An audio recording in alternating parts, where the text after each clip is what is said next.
جی بہت اچھے ہیں سر. جی کیا چل رہا ہے, کیا بات ہو رہی ہے؟ اسلام میں فورس کنورژن ہے یا نہیں ہے, اس کے اوپر جو ڈسکشن ہے تو اس میں وہ طارق گل صاحب ہے جن کی ویڈیو بھی ہم نے چلائی. جی پاکستان کے پارلیمنٹ میں وہ اسپیکر سے کہہ رہے ہیں وہ 12-13 سال کی بچیوں کو جو زبردستی اٹھا کے لے جایا گیا, ان کو کلمہ پڑھایا گیا, اس کے بارے میں بات چل رہی تھی.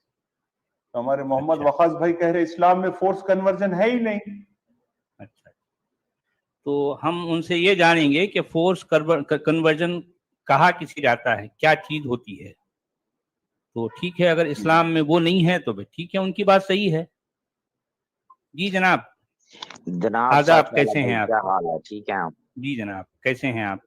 اچھا دیکھیں, یہ جو ابھی ویڈیو عبدالحامد بھائی اور انہوں نے چلائی, ساج والا بھائی, اس ویڈیو میں دیکھیں ایک طرف ایک ایکشن ہو رہا ہے, دوسری طرف ایک اسمبلی کے اندر ایک شخص آواز اٹھا رہا ہے کہ ایسا غلط ہو رہا ہے, اور وہ ساتھ ثبوت ثابت کر رہا ہے.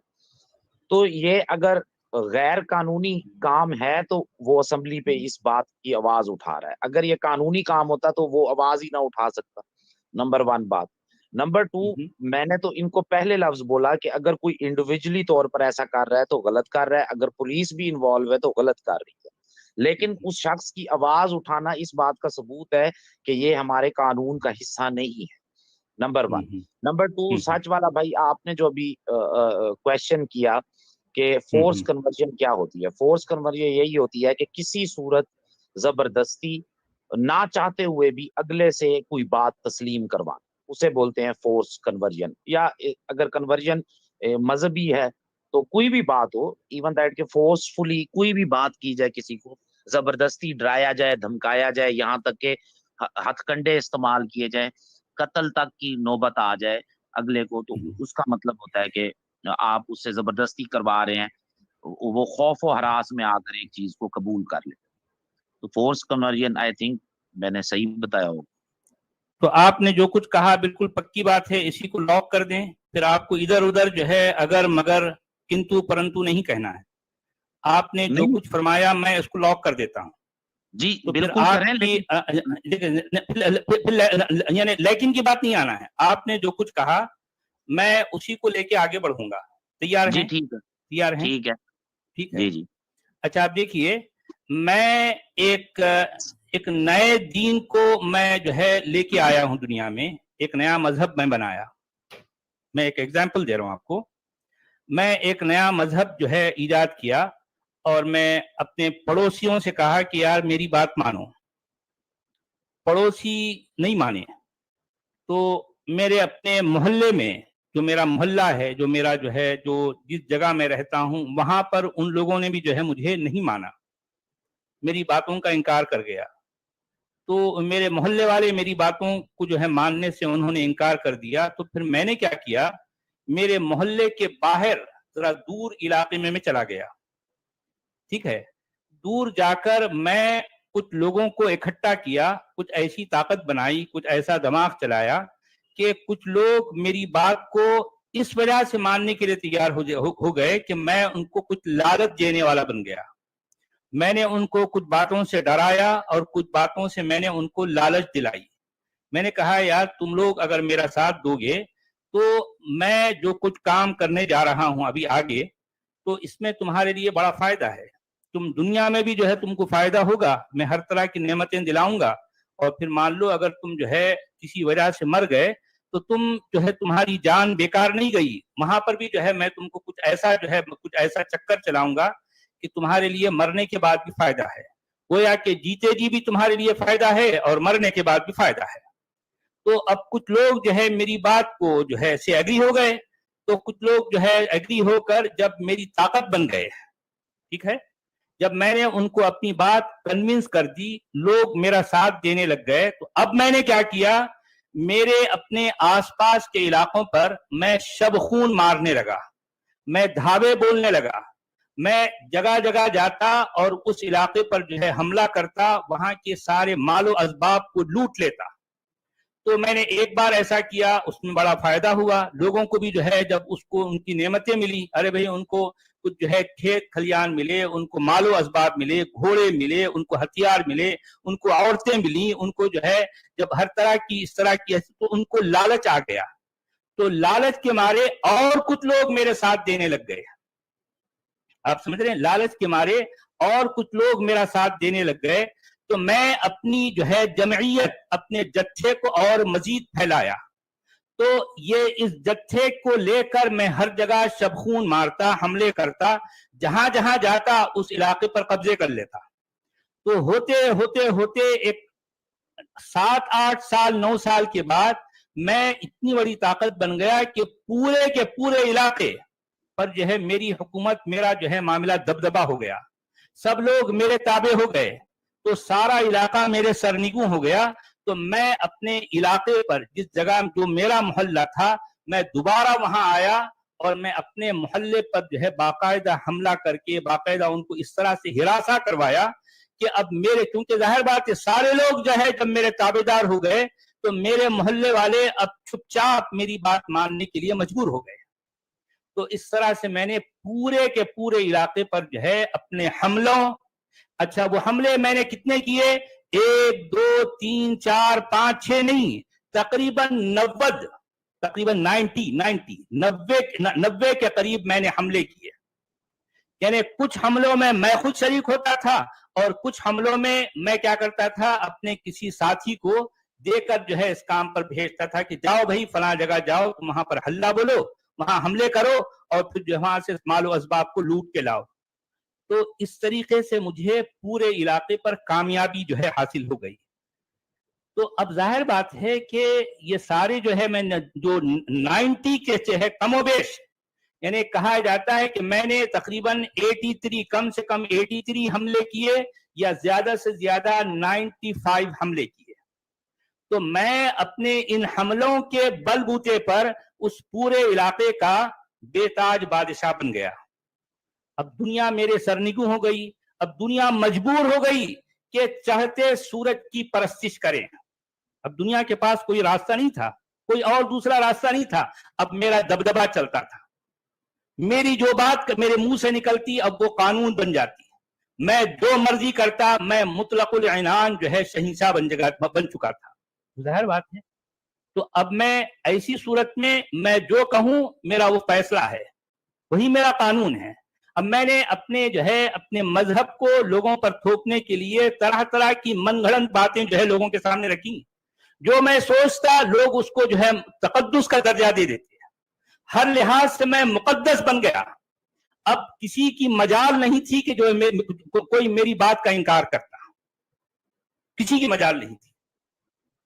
تو اب بتائیے کہ اگر میں ایسی صورت میں جو کچھ میں کرتا رہا ہوں, تو اب اگر لوگ کہیں یار یہ فورس کنورژن ہے, لوگوں کو میں نے طاقت کے یا کسی لالچ یا پھر کسی خوف یا کسی ڈر کی وجہ سے میں ان کو کنورٹ کیا ہوں, تو اب مجھے آ جاتا ہے غصہ, یا پھر میرے جو فالوورز ہیں ان کو غصہ آ جاتا ہے. میرے فالوورز کہتے ہیں نہیں بھائی ہمارے جو ہے وہ جو ہے صاحب ہیں وہ تو بڑے اچھے ہیں, وہ فورس کنورژن نہیں کرتے, وہ تو بہت اچھے ہیں, اتنے اچھے ہیں کہ ان سے زیادہ اچھا آدمی آج تک کبھی جو ہے اس دنیا میں پیدا ہی نہیں ہوا. ٹھیک ہے بھائی, ظاہر بات ہے میں ایسا ہی ہوں.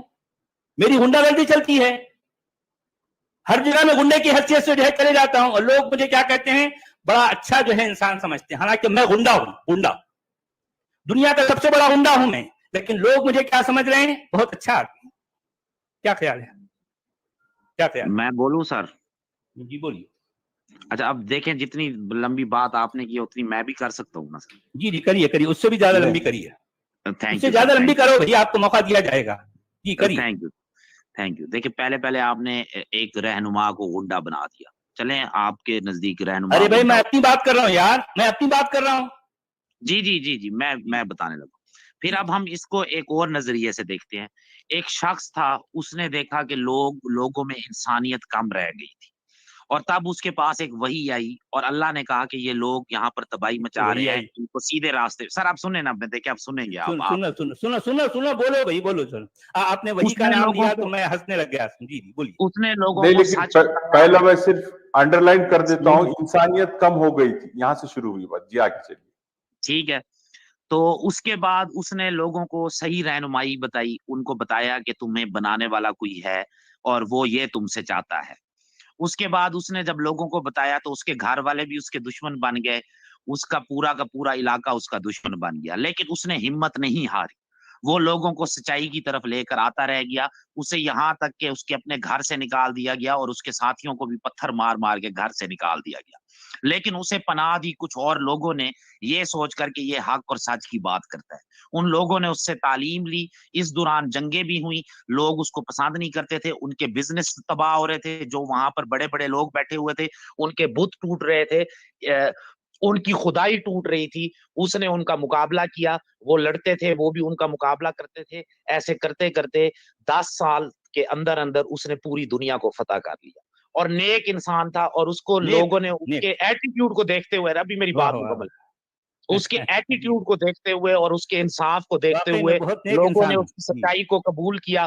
کچھ لوگ اس کے ساتھ مل گئے, کچھ لوگ پھر بھی نہ ملے. جن کو سمجھ آ گئی, انہوں نے دیکھا, سمجھا, غور کیا, عقل استعمال کی, تو وہ کامیابی کے راستے پہ چلے گئے. تو ایسا کیا غلط ہوا سر؟ واہ واہ, کچھ نہیں, میں نے کوئی غلط کام نہیں کیا یار. باتیں گے آپ, میں نے جو ہے 95 حملے کیے لوگوں پر, اور جو ہے آپ کی بات میں بہت بڑا رہنما ہوں. میں لوگوں کی جو ہے, میں لوگوں کے مال و اسباب کو لوٹتا ہوں, ان پر شب خون مارتا ہوں, راتوں میں حملے کرتا ہوں, ان پر جو ہے دھاوے بولتا ہوں, ان کے مال و اسباب کو لوٹ لیتا ہوں, ان کے کھیت کلیان کو میرا اپنا بنا لیتا ہوں, ان کی عزت دار خواتین کو میں اپنی لونڈیاں بناتا ہوں. اور میں بہت اچھا آدمی ہوں. میں بہت اچھا آدمی ہوں بھائی, مجھ سے بہتر آدمی تو کوئی ہو نہیں سکتا. میں لوگوں کی عزت دار, جو کسی کی ماں ہے, کسی کی بہن ہے, کسی کی بیٹی ہے, میں ان خواتین کو لونڈی بناتا ہوں, ان کی شرمگاہوں کو میں اپنے اوپر حلال کر لیتا ہوں. کتنا اچھا آدمی ہوں میں. مجھ سے بہتر کوئی اچھا آدمی ہے تو بتاؤ دنیا میں. میں لوگوں کی عزت دار خواتین کی شرمگاہوں کو حلال کر لیتا ہوں. وما ملکت یمینک مما افاء اللہ علیک کہتا ہوں. بھائی میں ایسا ہوں, عزت دار خواتین کو لوٹتا ہوں اور ان کی شرمگاہوں کو میں کیا کرتا ہوں, اپنے اوپر حلال کر لیتا ہوں. دیکھیے میں جو ہے یہاں پر ایک بات پیش کروں گا, لوگ سننے والے سنیں ذرا, تھوڑا سا جو ہے آپ غور سے سنیں میں کیا بات کہنے جا رہا ہوں. جی, مکہ میں 13 سالہ انتھک کاوشیں بھی حجت کا اتمام نہ کر سکیں. سیرت ابن ہشام بتاتی ہے کہ نبی صلی اللہ علیہ وسلم شہر مکہ میں 13 سال تک قرآن ہی کی بنیاد پر اپنا دعوت اللہ کا مشن جاری رکھا تھا. نبی صلی اللہ علیہ وسلم کی مسلسل تگ و دو اور طویل کوششوں کا ماحصل یہ تھا کہ محض 86 ایسے لوگ ایمان لا سکے, جن میں کی اکثریت سماج کے پچھڑے ہوئے لٹے پٹے افراد پر مشتمل تھی. غرض یہ کہ قرآن اپنے ہزارہ دعووں اور داد خواہیوں کے باوجود مکہ کی اشرافیہ اور اس کے سمجھدار طبقے کو اپنی طرف متوجہ کرنے میں بے نیل مرام رہا. اب یہاں عقیدت و تقدس کی پٹی اتار کر اگر غور کیا جائے تو قرآنی عبارتوں کے اندر از خود نہ کوئی طلاقت و بلاغت ہے اور نہ کوئی تاثیر و خاصیت ہے.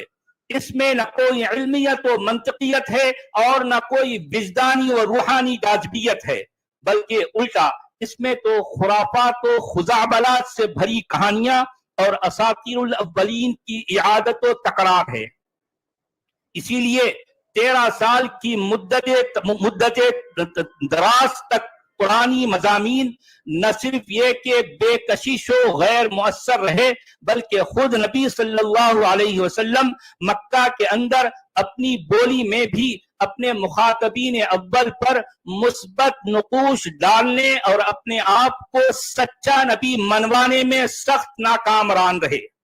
بہرحال خلاصۃ القول یہ ہے کہ نبی صلی اللہ علیہ وسلم کی 13 برس تک لگاتار جستجو اور انتھک کاوشوں کے باوصف